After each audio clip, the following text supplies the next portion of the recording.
Financial Wellness and You, hosted by Student Financial Planning and University Life. My name is Ishel Rosal, and I'm the Associate Vice President for Student Life. This workshop is part of University Life's Graduate Initiative for Inclusion and Engagement, which promotes Columbia's commitment to diversity and the success of all graduate and professional school students. At University Life, we focus on university as community.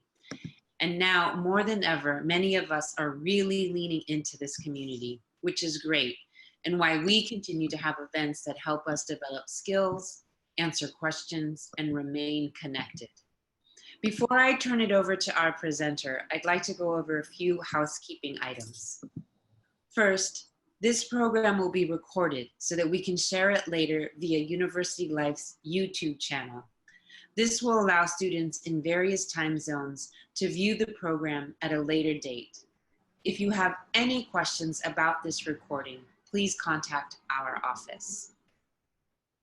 Also, please make sure to remain muted. If you have any questions, feel free to use the chat box. We ask that you send your messages not to everyone, but to the host, University Life. Our partner office today is Student Financial Planning, which strives to provide exceptional service and support to the Columbia community. And our presenter is Trista Kaiser. Trista came to her current role with 13 years of experience administering student financial aid. In that time, she has developed a passion for seeking opportunities to provide well-informed financial aid advising and financial literacy resources to diverse student populations. She is committed to acquiring industry knowledge that advances financial wellness and is grateful for the opportunity to utilize that enthusiasm in her role as a liaison for the financial wellness efforts at Columbia. And now I'll turn it over to Trista. Thank you, everyone. Thank you so much, Ishel. I'm working on sharing my screen with you now, and hello, everybody, as I start doing that. Can I just confirm you guys can see the screen? Yeah. Yes. Wonderful. Thank you so much for that. All right. So just very quickly, thank you again for the very nice introduction for our office, as well as for the presentation in general. As Ishel mentioned, my name's Trista. I'm with the Office of Student Financial Planning, which is part of Student Financial Services. And today we're going to be talking a little bit about financial wellness and cultivating that today for today and tomorrow. As Ishel mentioned, please ask your questions by typing them in the chat box. We're going to have assistance with moderating those, and we have points within this presentation to stop and take those questions. So we'll take them as that opportunity arises. In addition to that, we are going to be distributing this presentation as well as a summary document of questions and answers in the event that there's anything we couldn't get to that you had questions on today. We do have a lot of information to go over, so I do ask if we can, take the opportunity to answer those questions at those points. It would be great, and we will get information to you. More than anything, I personally and our office wants to thank you for taking the time to invest in your personal financial wellness efforts, certainly with the world that we're living in today. We want to make sure that we're providing relevant information, and while we can't answer questions that have decisions outside of our office in particular, we do have a lot of really great resources so that we can support you in understanding how to make the right financial decisions for yourself during this time. And we also have just recently some Q&A that we can share with you that should help clarify some of the information that we do have to share from questions we've received. So with that in mind, we're going to go ahead and get started. So what is financial wellness? It's really your financial well-being, okay? It's how secure your money is, given all of the variables involving an unknown future in connection to your relationship with money, which kind of ambiguous, but to be a little more specific, it's a state of being where you have control over your day-to-day or month-to-month finances. You have the capacity to absorb a financial shock. You're on track to meet your financial goals, and you have the freedom to make the choices that you need to make that support your goals and your initiatives.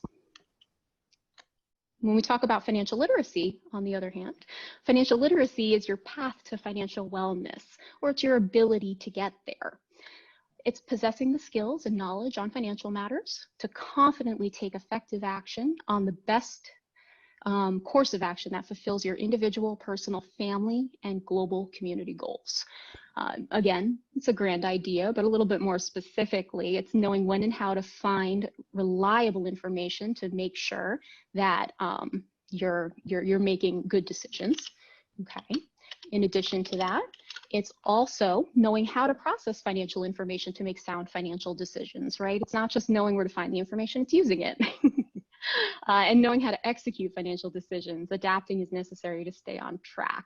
But beyond all of those things, there's also an action component to this process as well. It's not just having the tools, it's ultimately utilizing them. So when I think about financial literacy and financial wellness and the relationship between them, ultimately, one is the path to where you want to go, and then the other is where you want to land. One supports the other. The first step in really getting a grasp on financial wellness is understanding effective budgeting. So that's the first financial literacy tool we're going to talk about today. We have 5 steps outlined in this process, the first of which is knowing what's important to you, or otherwise expressed as understanding your needs and wants. The first step in that process is really to think about your values. What's important to you, because that does impact your individual assessment of your needs and wants, okay? It also impacts the relationship you have with money in general. Finances are an emotional thing. We don't often think of them in those parameters, but we like to certainly reiterate how that is very much the case. And one of the tools that's available in iGrad, which we're actually going to talk a little bit about iGrad later today, it's a tool that we have for you within the university. They actually have this money personality assessment tool, which gives you information based on questions that you answer about how that might relate to your relationship with money and impact your decisions. And we'll talk about that a little later on as well. When we talk about needs, those are basic things that are necessary for survival. Now, that doesn't mean they're static. It means that they're very individual, but specific to you, right? So the example I like to use here is I'm presenting here from New Jersey. And if under normal circumstances, I wanted to go and see my family or really go even to the grocery store, I'd need a car. I just don't have the capability of getting there otherwise based on my circumstances. Now, a student at Columbia who is living on campus probably doesn't have that need, right? So just a very basic example of how your individual circumstances play into how you make decisions on what your needs are. Where wants, on the other hand, those are things that you desire rather than need to make your life more satisfying. And really what a want ultimately is, it's a goal, right? It's something that you don't need today, but you'd like to work toward for tomorrow. So you want to take your wants and ultimately develop them into goals. And as we're going through this, before I get to the next slide, I am going to point out that on the bottom left of the screen, you'll see these throughout the presentation. There's resources through iGrad that help to support the initiative that we're going through today. And more specifically, the ones in the red boxes are for COVID-19 related material, things to help you support the decisions you're making within each topic based on information available today. So we won't go over every piece of it, but we aggregated some of the content we thought would be most beneficial at the time we were developing this presentation. I will say that these are being updated continuously. We've been receiving updates on new content as new information is made available and as there's time to really develop it soundly. So keep checking those sites often, but this is a great starting point on where you might look for those things, okay? From there, the next step in effective budgeting is going to be setting your goals, prioritizing and planning within the values that you identified, your financial resources, and ultimately your goals, right? Short-term goals, very simply, they're about a week to 6 months as far as planning efforts go and when you're going to execute on it. I like to use the example of, I don't know, maybe buying a concert ticket. That's something you might need to save for a period of time so you can execute relatively close to now. Intermediate goals are about 6 months to a year. They're going to be a little bit larger in value if you're talking a financial component. Maybe a down payment on a car would be a great example. And then long-term goals are generally greater than a year. Some people might look at a down payment on a house. Planning a wedding is certainly one of those things that often comes up.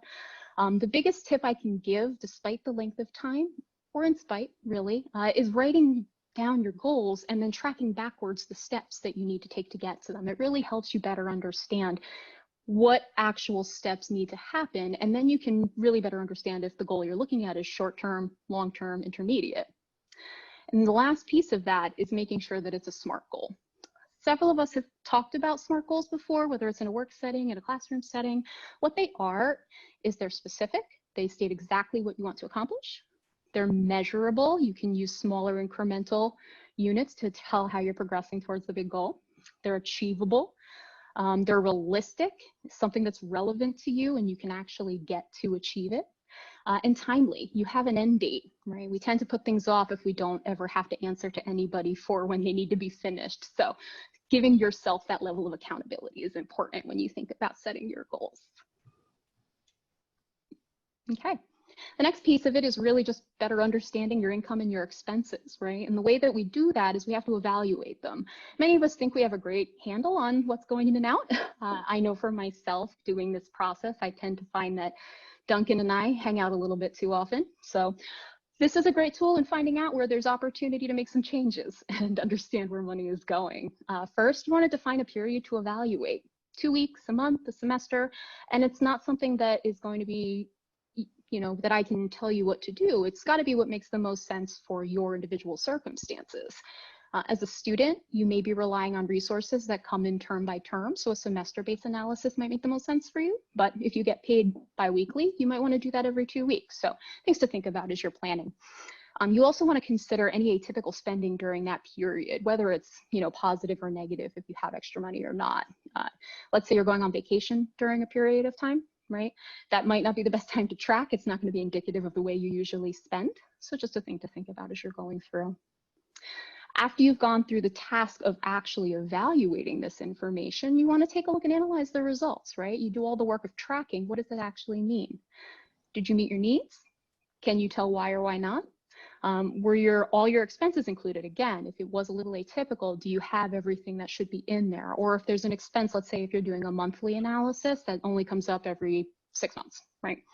Subscription boxes are the one that normally come to mind for me. I have one that's every 3 months, so that bill comes in a little disjointed. I'd need to think about how to represent that here. One of the really nice tools that's available, iGrad offers an income and expense diary. It's an Excel spreadsheet that you can enter information each day at a time that tracks your spending. And then on the left of the screen, you'll see that it provides you a document where it actually gives you a visual representation of what you've spent. So you can better understand within that time period. And in this spreadsheet, that's a month. But within that time period where your money is going, it's a nice visual to help you make your decisions. All right, the next piece, we're going to make a spending plan. Now, when we talk about budgeting for spending plan in this presentation, budgeting is your preemptive work, right? It's what you're doing now, what's actively happening, where your spending plan is where you want your money to go. It's a plan for your spending, okay, the direction your money is going to take. As you do this, you do want to remember to estimate your projected expenses and your income, and you want to do it as realistically as possible. And some of the resources that we have here on the screen can help you do that, including the Bureau of Labor Statistics information for different professions, move.org, which has information on some of the costs that you might expect on common utilities across the nation, and iGrad has several calculators that can help you better understand how much money you have now and what it may progress to, depending on the way that you utilize it in savings and investing.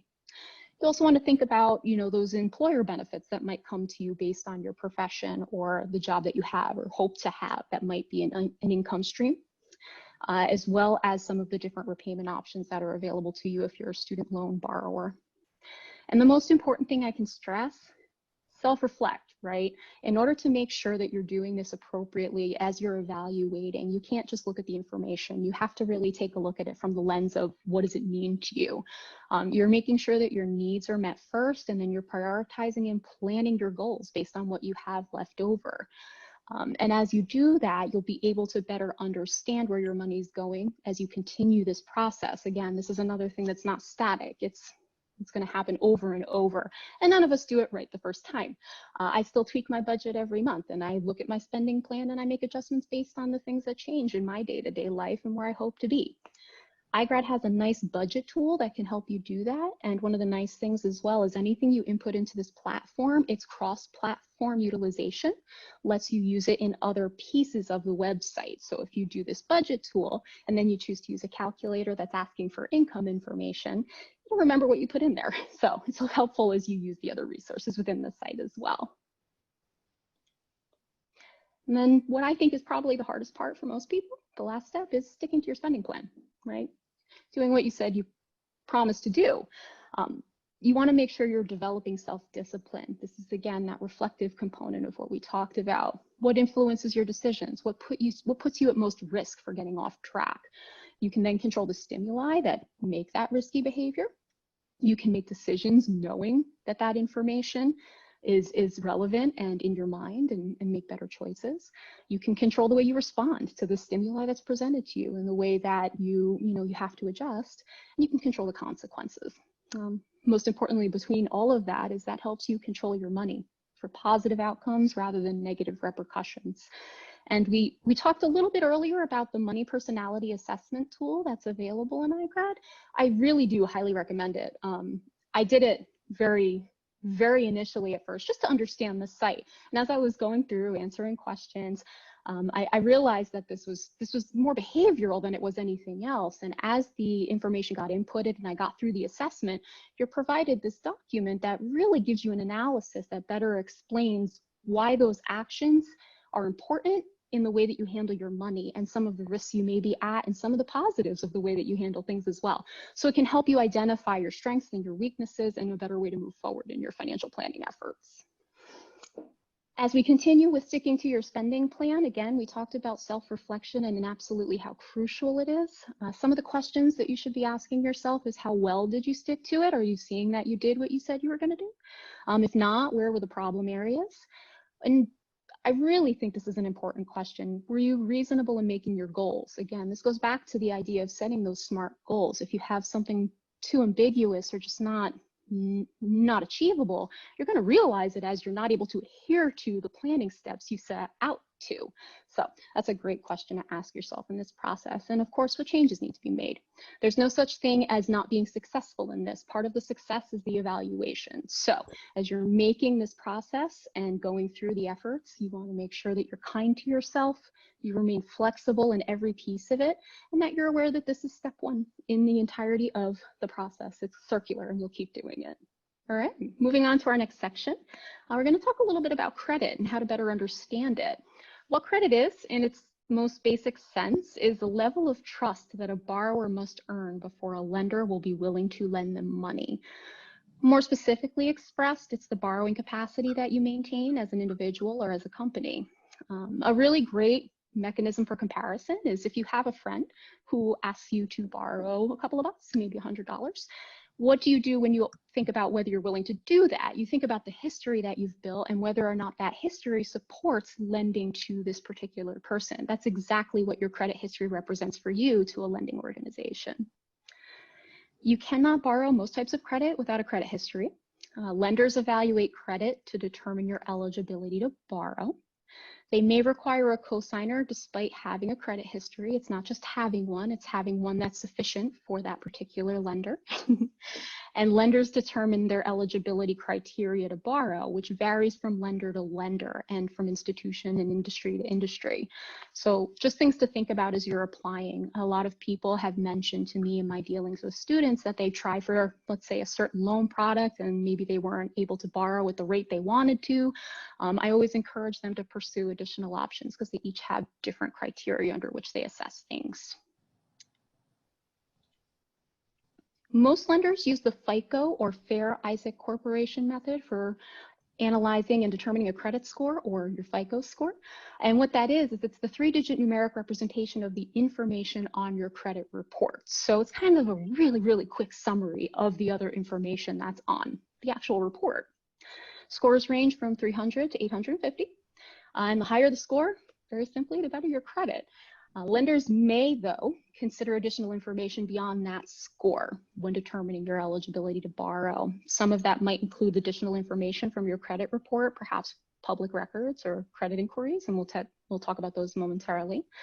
and other requested information during an application. So oftentimes you might be asked to provide income information, things like that. Doesn't mean necessarily they will absolutely use it to assess it, but just something to think about.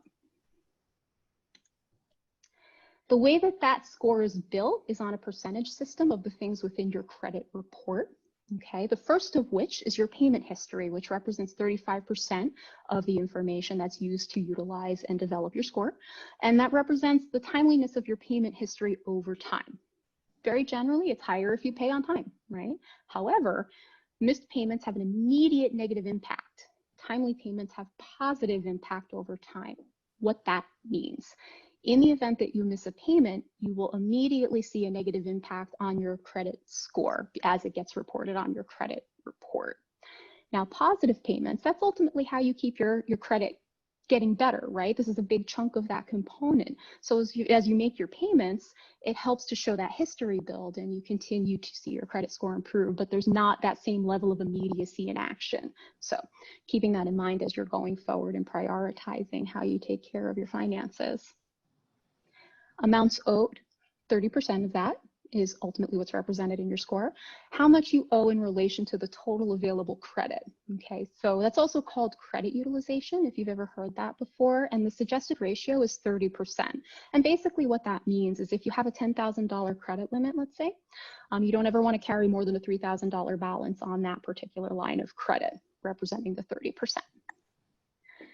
The length of your credit history is 15% in that analysis, and it's how long you've been borrowing money, which I think is a little ambiguous for what it actually means. It includes the length of your oldest and your newest accounts and when they were last used. And closing an old account can have a significant impact. So how that works is if you have a credit card, maybe you got it when you were young, $200 limit, first card, and you've now started to build your credit history and you've obtained a little bit more, credit cards as you've gone on and other lines of credit that now have more favorable terms because you've ultimately built this credit history for yourself. If you decide to close that card that you first got, it's your oldest card, and now your credit history initially looking like this, kind of truncates and it gets a little bit shorter than it had. So it's not just that you've been accessing credit for that long, it's the actual accounts that are reported within your credit report that impact that piece. But again, it's only 15% of the score, not the most important component. Always think about payment history as the largest component there.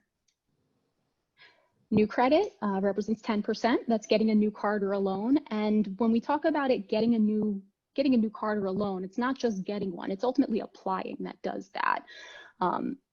The reason that may potentially look like a risk is that opening several new accounts over a short period might represent a need for more fluidity and the immediate cash flow available to you. So that is something that gets analyzed here. And like I said, it's just the applications themselves. It's the interest in applying, right? So anytime you have a hard inquiry on your report, which is ultimately just, it typically happens when a lender is looking to evaluate your eligibility to borrow, that gets recorded. Soft inquiries, on the other hand, those are generally related to just information that you're providing, whether you're pulling your own credit report or another entity, like sometimes an employer might look to evaluate that before you start working for them. Those generally do not get retained on your report. So as you're going through processes, that's something you can look to clarify as you maintain your credit. And then the last piece of it is your credit mix, which represents 10%. It's the diversity of your credit portfolio or the totality of your credit accounts, right? You want to look to, if you can, have a diverse amount of types of credit in there, like credit cards, retail accounts, installment loans, finance company accounts, mortgage loans. They all represent a little bit differently within that component in that 10% that's analyzed in this process. Now, again, it's only 10%.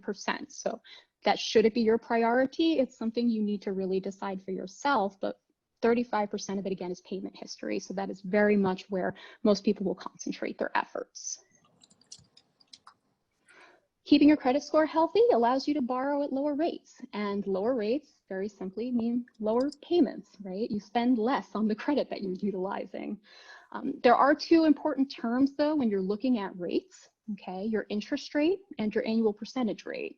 Where interest rate, it's the amount charged expressed as a percentage of principal by a lender to borrow for the use of money, right? That's the one most of us have seen. Your APR, or your annual percentage rate, on the other hand, is the real cost that you pay to borrow, stated as a yearly percentage of the loan amount. It includes interest and fees. So a really simple example, if you have a credit card that's got a $99 annual fee, your interest rate will look a little bit lower than your annual percentage rate, because the annual percentage rate ultimately aggregates those two values and expresses it as one rate. We've mentioned credit limit. It's really the amount you're approved to borrow or utilize on a credit card or other line of credit, and you cannot borrow over that limit. Just can't do it. You can exceed your limit though. The way that that happens is by interest or fees accumulating beyond the total of your limit. So something to watch for as you're borrowing.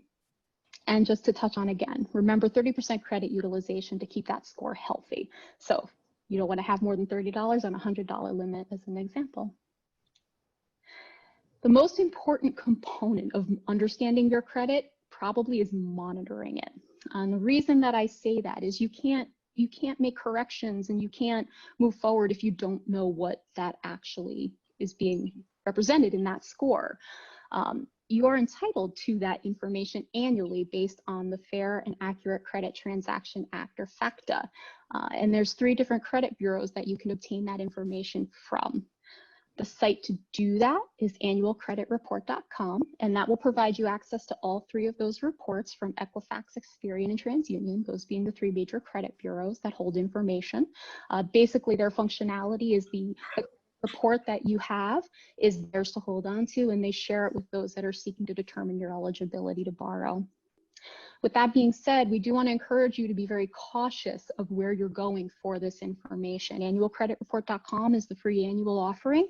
There are other services out there. We can't recommend any, but please make sure you vet them before you choose to utilize them. And you do, through that process, want to make sure in your evaluations that you're getting accurate information. That's really important to make sure that you can identify errors as they occur, because it can happen, or in the event that there may be identity theft or fraud going on. On this particular slide, we have information on how to administer the appropriate action if you find something like fraud or identity theft on your credit report, as well as tips for avoiding that. And as a suggestion, a lot of our students will ask us the best way to potentially monitor this information. Annual Credit Report gives you access to all 3 credit bureau reports. However, you do not have to get them at the exact same time. Okay, some students will choose to use that as a more circular mechanism for monitoring their credit. You might choose to say pull one at the beginning of the year, and then 4 months later get another one, and then get another one another 4 months from there, give you the staggered approach to reviewing your information. Now, each credit bureau will not necessarily have the exact same information available within each report, because not every time you apply for something are they looking at all 3. But at the same time, it's indicative of the overall health of your credit. You might choose to pull them all at once, and that's certainly something you could do. An instance where that may be appropriate is if you're looking to make a large financed purchase. So a house is, again, another great example of that. You might want to have a better idea all at once what's going on any of your credit reports to get the best potential representation, or to know if it's the appropriate time. All right, we're going to take a brief breath, and I wanted to see if there were any questions relating to the discussions that we've had today. Have we had anything? We have one question so far from one of our participants. Mentioned that this person has 4 credit cards and balances are paid in full every time each month. No other sources of credit accounts such as student loans. The individual in question is 26 years old, and the average age of the credit accounts is about 3.5 years old as well. However, that was the reason cited for a loan approval, or not a loan being denied, despite the person's very good credit score rating. So basically, the youth aspect and the age of the account. What strategies or methods could be put in place or suggested for folks who are in similar situations for attempting to get a loan like this? Yeah, it's a great question. So this is really going to boil down to the individual criteria of any particular lender. right? Again, as we mentioned earlier, they don't all assess the same way. So one of the first things that you might start to do is, knowing that you've been cited for this particular issue with one, you might start to really work on focusing on utilizing your credit in a way that you can still build length of history. That's one of those things that's just really hard to start building until you mature a little bit and have a few more years of credit under your belt. But moving forward, you can definitely still make sure that you're utilizing the credit that you have, and that you're maintaining your accounts, again, maintaining that length of your credit history so that you're continuing to build on that process. And certainly now that we know that closing those accounts can impact it, that's something you can do to maintain that going forward. Beyond that, if you're looking for something a little bit more immediate, because you have that immediate need, let's say for financing, I would recommend reaching out to those lenders specifically that you're interested in pursuing and asking what they might potentially utilize, or if they have those types of criteria, and then decide which lender might best fit your needs before you go and continue applying. Wonderful. We also have another question. Is it better to maintain an old unused card instead of closing the account?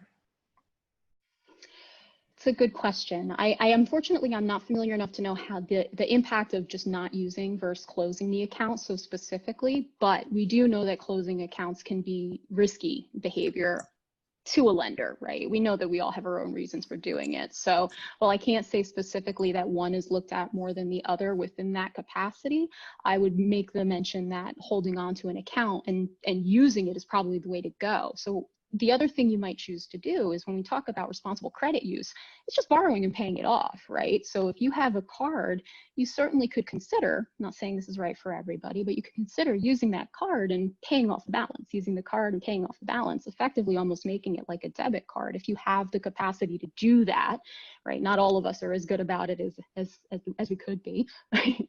But that's certainly a way to continue to use that card without having to close it. Great. And if a credit card offers a free look at your credit score every time you log on to your account, is that information different than what will be found on annualcreditreport.com? It could be. For a service like that, your best bet is to reach out to the lender specifically and ask them how they're evaluating it. The words that you'd be looking for, your trigger words, is it a hard inquiry or a soft inquiry? Soft inquiries, again, they don't get retained on that report. So if what they're looking at is just the history that you have, let's say, they go, okay, we're just looking at our internal records to make a decision. That very likely doesn't get recorded on the credit report, where if they're actually doing a hard inquiry for an analysis, that would be. So before doing that, they'd be able to clarify it for you. Great. And would a hard inquiry impact a credit score?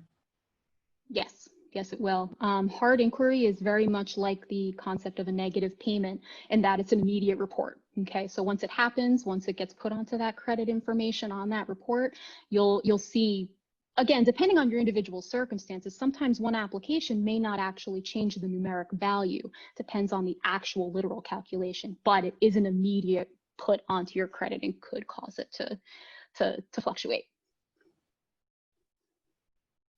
Cool. And a question on the late payments aspect. Are those reported immediately, quarterly, or does it vary by company, organization? Yeah, there's potential for it to vary. Most organizations and most credit, in my experience, again, I can't say that every lender will be like this because it's not necessarily required that they do it, but most often you'll see that done on a monthly basis. But to be 100% sure for that particular product that you're using, the lender would be able to clarify the reporting period for you. Great. And to the question of missed payments, is that missed payments on loans and credit cards, or does it apply to other types of bills as well?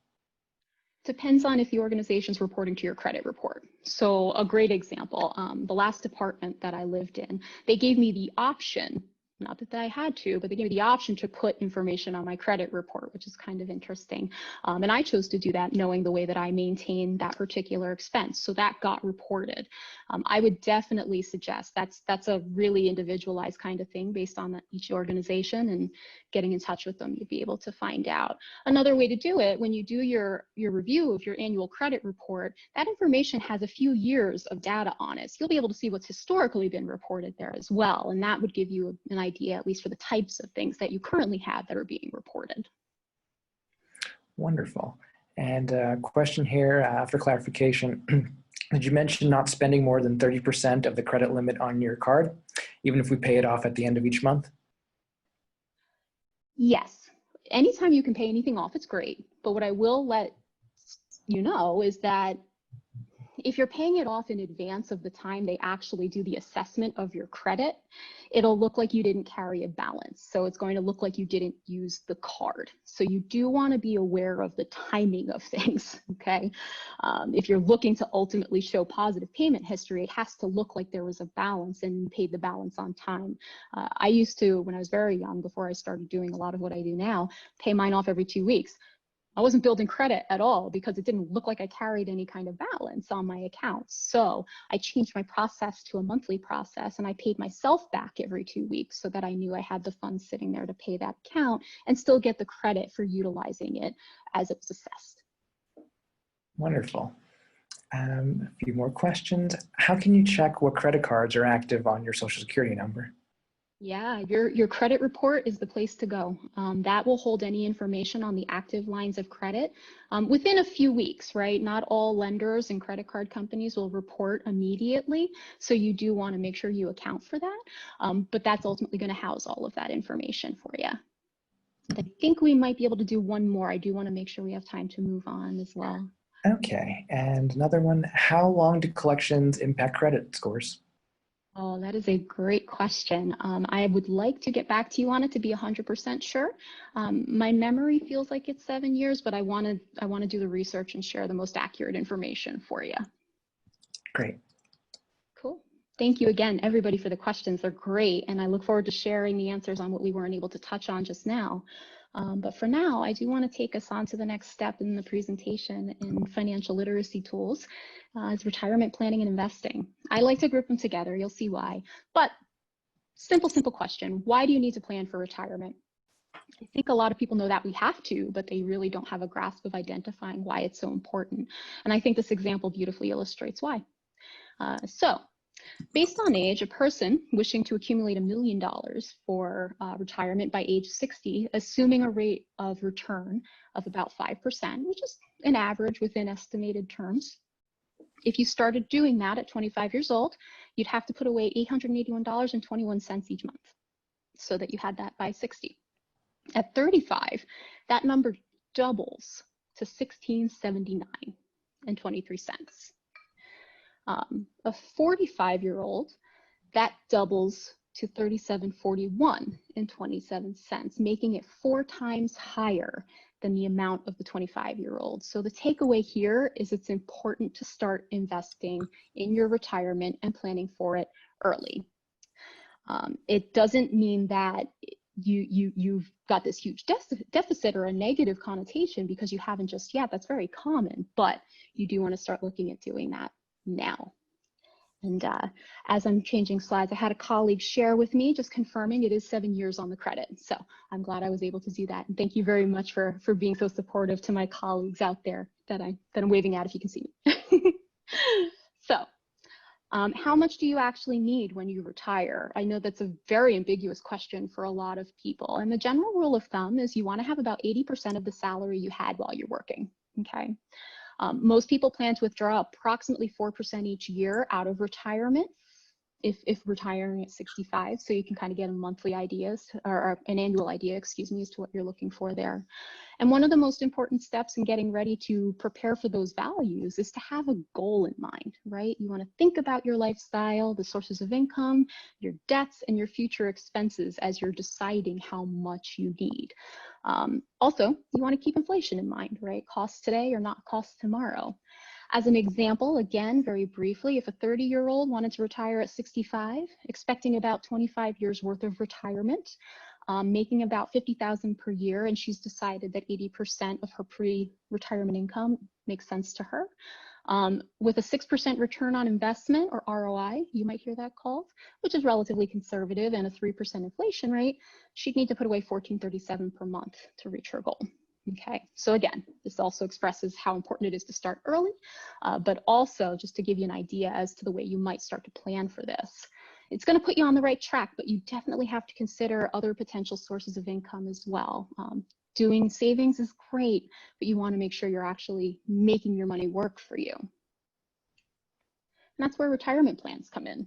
Okay, there's several different types out there based on your individual circumstances, and we're going to go over a few of them. A 401k is a retirement savings plan that's sponsored by an employer, and it lets workers save and invest in a piece of their paycheck before taxes are taken out. Taxes aren't paid until the money is withdrawn from the account. So it's money that you're putting in now, pre-tax, and then later on you're responsible for the taxes on it at the time of withdrawal. 403Bs are similar in concept, except they're specific to nonprofit companies, religious groups, school districts, and other government organizations. The law allows these organizations to be exempt from certain administrative processes, and ultimately it makes the cost administratively a little bit lower for the organization that's offering it. A traditional IRA, which is the most common, allows an individual to get a tax deduction for money that's set aside for retirement. The money put into an IRA and the investment earnings on those contributions aren't taxed until they're withdrawn. So similar to a 401k with some slight nuance differences, but just to give you that idea. Now there's another type of IRA, it's called a Roth IRA. The big difference here is that you're still building savings by allowing yourself to make those regular contributions and invest in a portfolio of stocks, bonds, and mutual funds. Again, that's why we incorporate investing into this piece. But with the Roth, the reward for paying more taxes now is a heftier potential tax savings down the line as your investments grow. So you're putting contributions in, but you're doing it post-tax, right? So you're already paying the taxes on them with the hope that you're in a lower tax bracket later on and don't have to worry so much about the tax component at that point. A KEOGH plan is a tax-deferred pension plan that's available to self-employed individuals or unincorporated businesses for retirement purposes. And it can be set up as either a defined benefit or a defined contribution plan, though most are defined contribution. The big difference there, defined benefit, is the amount that you're getting after is a fixed amount based on the pre-agreement that you have, where defined contribution is money you're putting in for the variable amount later. The most common type of defined benefit contribution plan is a pension plan. Okay.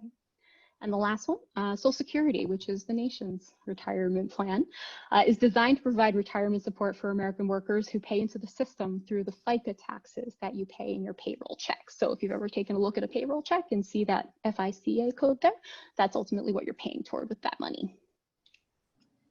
Now, as I mentioned earlier, a lot of these retirement plans are built out of investments, meaning money that's potentially able to grow over time, okay? And there's a few different types of investments out there. So just as a brief categorization and identifying measure, I wanted to include this here. Cash or cash equivalents are your play it safe funds. They're the low risk, low reward funds, okay? They're assets that are highly liquid and can be readily converted to cash. A checking or savings account is a really great example, and they're very safe. There's little risk that they'll decline in value. But again, that low risk means that they're generally offered at conservative rates, so the return isn't as high. Fixed income assets, on the other hand, are kind of your middle ground as far as investments are concerned. They offer predictable return at a predictable time. Okay, they essentially you're lending money to a government or company in exchange for guaranteed periodic income payments, the return of your principal investment, and a portion of interest earned at a future date.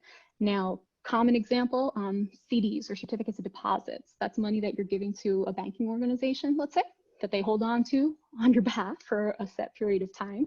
And you wind up being in a position to earn more money because they usually offer a little bit better a rate than a traditional savings account because you don't have access to your funds right away. And then you get your money back later with interest. The last piece, equity assessments. That's your out on a limb funds. They're the little more risky than the other types that we've discussed here today. Securities that hold equity in a company or other accounts, such as a stock. That's the most common one people are familiar with.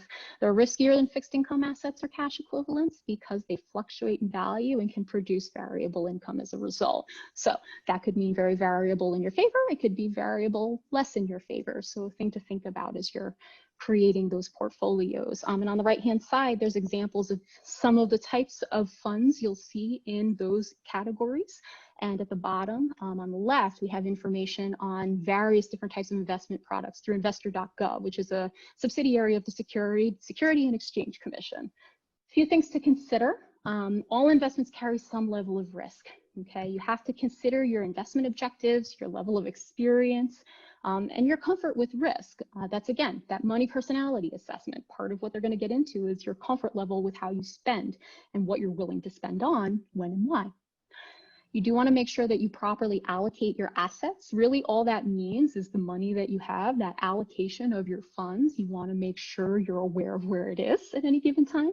And the way that we do that is through diversification and rebalancing. Diversification ultimately is just representing varied types of funds like stocks, CDs. Your investment portfolio should have a multitude of different accounts. Okay, and the reason for that is that you don't ever want to be overly invested in one particular type of investment. Let's take real estate as an example. If real estate is doing really well, that sounds great. You've got all of these funds aggregated into your asset allocation that are based on that benefit to you. However, if something goes unexpectedly, you're also at risk for a large chunk of your funds reducing very quickly. So diversification is extraordinarily important. Rebalancing makes sure that your accounts are diversified the way you want them to be continuously. It's the act of going in and taking a look and seeing any of the investments that you have gone up, down, left, right, away from where you thought they would, and if you need to make an adjustment based on that. Most important piece of information is to do your research. There's a lot that goes into understanding investments, so we strongly encourage you, if you need additional assistance, to look for the appropriate professionals that can give you good guidance. And investor.gov has a lot of great information on that, including how to search for an appropriate professional through their databases as well. So, working in student financial planning as part of student financial services, I would be remiss if we did not talk a little bit about student loans and student loan indebtedness. Of course, the first thing I tell anybody I talk to is only borrow what you need, right? Just because something's offered to you doesn't mean you have to take it. You want to make sure you're using those budgeting tools that we talked about earlier to determine if you need additional assistance beyond the other types of financial aid you were offered to support yourself while you're in school.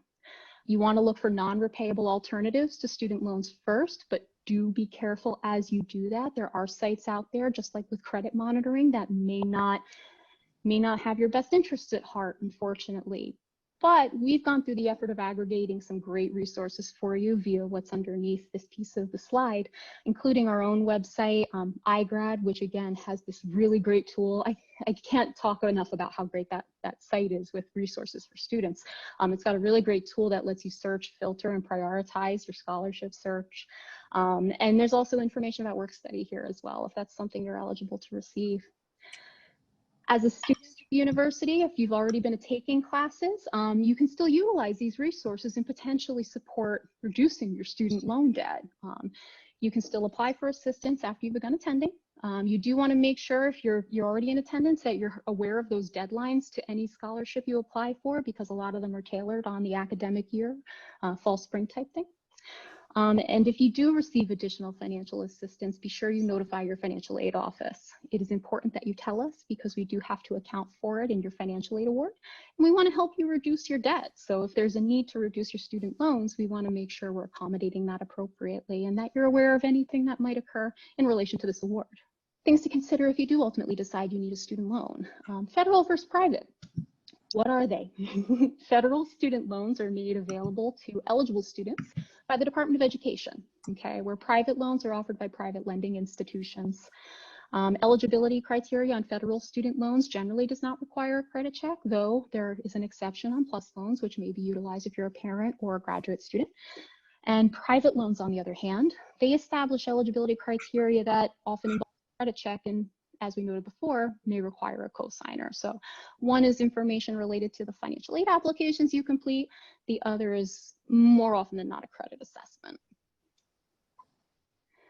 Interest rates. Federal student loans are currently offered at fixed interest rates based on the date that that loan first is dispersed or money is sent to the school on your behalf. Or private loan interest rates vary based on the policies of the lending institution and their assessment of creditworthiness. So your individual credit certainly can play into the interest rate that you receive. You don't want to just trust you're getting the lowest one that they talk about on their site. For repayment options, Federal student loans have some really great entitlements attached to them as long as you remain in positive repayment status, okay? They offer various different repayment plans, some of which are based on income, some of which are, you know, temporary options that you might utilize during a hardship. So those are entitlements that you have as a federal student loan borrower. Where private loans may or may not have programs like that. Again, varies from lender to lender. They're offering customized products to the people that they ultimately approve to borrow. So you want to touch on that with any lending institution you're pursuing outside of the federal programs as well. Again, just like monitoring credit, it's very important to know what you've borrowed. You can't really understand what your repayment's going to look like if you don't know what you've ultimately borrowed in total. For federal student loans, you can check the studentaid.gov website. They have two great tools in conjunction to the to determine exactly what your payments might look like and what you've borrowed so far. Their student aid summary tells you the historic borrowing you've got on federal student loans. And their federal student loan simulator gives you the capability of adding additional loans for future borrowing to better approximate what your repayment may look like on several different types of payment plans, including standard plans, income-driven plans. And if you're in a profession that might support public service loan forgiveness, they offer you information on that as well. Studentaid.gov will also help you identify whether or not that would apply to you through utilizing the research information they have there. Private loans, on the other hand, the only place to get aggregated information would be your credit report. Just like that credit information gets held on there, this is part of it. It's a credit line, so that will be there for you. And you may be able to get individual information with each lender you borrow from if they have account services that support that, but it would only be aggregated of what they offer to aggregate. All right, I'm actually going to go ahead and skip this Q&A section because we're a little late on time, but we do have another one planned at the end of the presentation, so I want to make sure that we get through everything. And in the interest of that, I'm going to briefly touch on a little bit more formally what iGrad is, since we've done so much talking about it. It's a free web-based financial literacy platform that provides lifetime personalized financial wellness education and loan management resources to users at hundreds of colleges and universities nationwide, including Columbia. It's available to you as a Columbia student to use now, after you graduate, and beyond with no cost. As soon as you create that account, it's yours, okay? On iGrad's site, they offer an array of interactive tools, video tutorials, webinars, quizzes, articles, and other resources that help you manage your money, just very blanketly manage your money. But in addition to that, the information underneath shares some of the things that they actually give content on. It's not all exclusive. There's definitely more on there, but it helps with the supporting the information that we provided to you today. As much of it came from that site, like planning for retirement, how to search for scholarships, understanding your student loans, and really creating a budget. So, as part of our initiative on financial wellness for our students, we are offering school-level programming, which uses your feedback to tailor content customized specifically for you and our student population's individual needs. It's an interactive platform with daily content that's updated pretty continuously. It's got personal finance courses, which are very, very valuable. It gives you a pre-assessment, content, a post-assessment, so you can better understand, you know, where you were and where you are and how to better use those tools. And again, there's calculators and other assessment tools within the site as well. And in conjunction with iGrad and that content that we're offering, we're also giving these in-person, so to speak, and webinar workshops, which again, we're taking your school's feedback and your feedback to offer programming specific to you as our students. It's a student financial services-led initiative that we're supporting with our partners in University Life today, and across the university, our other partners within each of our schools as well. To get your account, all you have to do is visit columbia.igrad.com and click Get Started. You'll be asked to provide some very basic information. You do want to have your CU ID with you. They will ask you for that. You'll need to provide the school that you're attending within Columbia, and you'll get an email once you've completed the registration process. Beyond that, we're providing some additional guidelines and information resources on how you can look up more about iGrad on our websites. And once you get in and you get to the dashboard, this is ultimately what you're going to see. I'm not going to touch on everything on this slide because of time, but I do want to point out that there's really just so much aggregated information on this dashboard. My favorite pieces of it, you'll see towards the center under my picture. This is my account. They ask you to review your financial health every once in a while, doing your financial checkup. Okay, basically what that does is it asks you to go back in and make sure that what you initially reported through that content usage is still accurate. Is this still your income? Is this still your resources? Is this still your expenses? Is this still information that's pertinent, so we can make sure you're using the right data as you go throughout the website? I'll also point out the student loan snapshot. What that lets you do is take that student aid summary we talked about from the federal student loans, import it right into iGrad.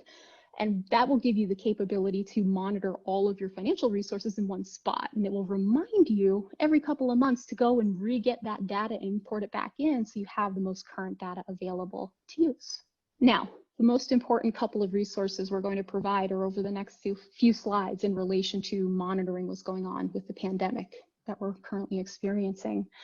iGrad has actually developed content specific to supporting the immediacy of your financial needs and your future financial planning in relation to COVID-19. And they're offering it through their COVID-19 hub. That's accessible through that dashboard right up at the top after you log into the site. And it's being updated almost every day. We're receiving emails that content is viewable to review and administer to you on this information. So I highly recommend visiting that site frequently for updates on things that can help you support sound financial decisions during this time. In addition to that, the university's coronavirus website is listed there for you as well. It's right at the front page when you log on to columbia.edu. There's also the resource guide from the Department of Education, which is where any student should go to find the most current information being issued by the Department of Education, whether you're a student loan borrower or just a traditional student attending. If you're thinking about going to school or if you're graduating, that's where the most current information will be. You always want to go through vetted, trusted resources. And of course, University Life, our partners here, are sharing opportunities on current events and community engagement, including, like today, your virtual community. The resources at the bottom are the ones that I thought were most appropriate at the time this was created to support immediate financial concerns relating to the current pandemic. So those may be the ones that help you with some of that, but there's definitely been new content released since then. So review it and see what makes the most sense to help you make decisions. We do have some general Q&A here. These slides are going to be provided to you for utilization after this. So I'm not going to go line by line over each piece, but we do have information on answering whether or not your financial circumstances have changed, what are your next steps if you need financial support, where you need to go if you're having trouble with making payments for some reason. If there's just an experience that's making your life harder as a relation to this particular pandemic and current events, these resources will help you contact the right people at the university for those financial concerns. The first slide is specifically kind of the concept of applying for assistance and some of the individual concerns you have relating to payment, where the next is going to talk a little bit about individual decisions made within the university and where you can see those decisions and get the information that you need for that, including any type of housing information, tuition information, and late fees. And we also have dedicated content on answering some questions surrounding veterans benefits during this time as well, including operational changes and circumstances relating specifically to housing, modality offerings, things along those lines, and any debts that you might have that you have questions on. These are the resources that we used for this particular presentation, in addition to iGrad. And of course, this is our contact information, and we encourage you, if you have any questions, use these resources, reach out to the offices that can best assist you, and we want to make sure that if there's anything that we can offer to provide, that we do that for you as well. So if you have questions, I'm happy to start taking them again now, and what can I try and answer for everybody? And just a reminder, this presentation will be made available to folks after this. So if there are any links or any specific questions about specific slides, it'll all be available shortly as well. Mm-hmm. Definitely. And my contact information is there too. So if there's anything I can answer, I will. If it's not something I can, as we said, we're summarizing the Q&A, and I will make sure that answers get out for anything that we haven't been able to touch on. But with the last 2 minutes that we have, is there anything that I can try and answer that popped out, or any repeat questions that came up that maybe we could, benefit to the group? Yeah, backtracking a bit to different retirement plans. Is a Roth IRA riskier than a 401k? I don't know that I could say it were riskier, because risk is a subjective idea.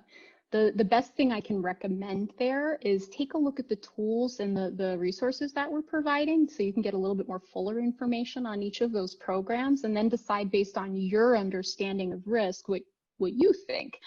Also, those financial professionals are such a great resource. And on top of that, if you're talking about retirement accounts in general, if it's an employer-sponsored plan, you might choose to get in touch with your human resources office too. They often are in connection with representatives from the brokerage firms that offer those plans to them to offer to you. So they might be able to connect you with a professional that can answer questions specific to that individual type of retirement account as it's offered through your employer. Great, and we have a question about CDs versus high yield savings accounts.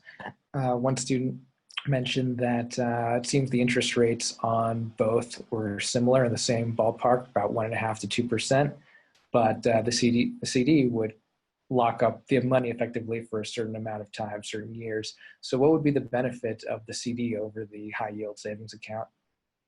Yeah, it's very individual. Certain CDs, for example, they'll offer you different term rates depending on the amount of money that you put in or how much interest you want to accumulate. I know I've seen the longer that you put your money into a CD, I've seen as many as 5 years, to be very honest.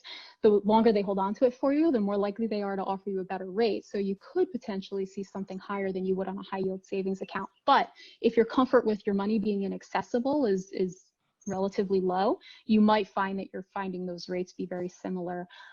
A really good tip would be to sit down with the organizations offering them, certainly if it's through the same banking institution, and they might be able to help you better understand which product suits your needs.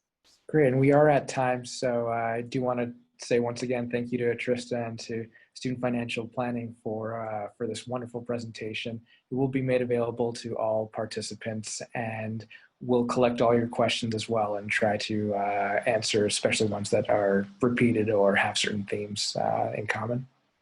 Definitely. I thank you all again for taking the time to see us today, and I'm very happy to offer the Q&A information, and we'll get all of this distributed to you. Thank you for taking the time to sit with us. Thank you, Trista, and thank you to everyone for joining us today. A special thanks to our partners in the Student Financial Planning. And again, this event is part of the Graduate Initiative for Inclusion and Engagement out of the Office of University Life. You can find out more about that initiative and all of our related events at our website, which is universitylife.columbia.edu. In the meantime, everybody, stay safe and be well. Take care. Thank you again for joining us. Bye-bye.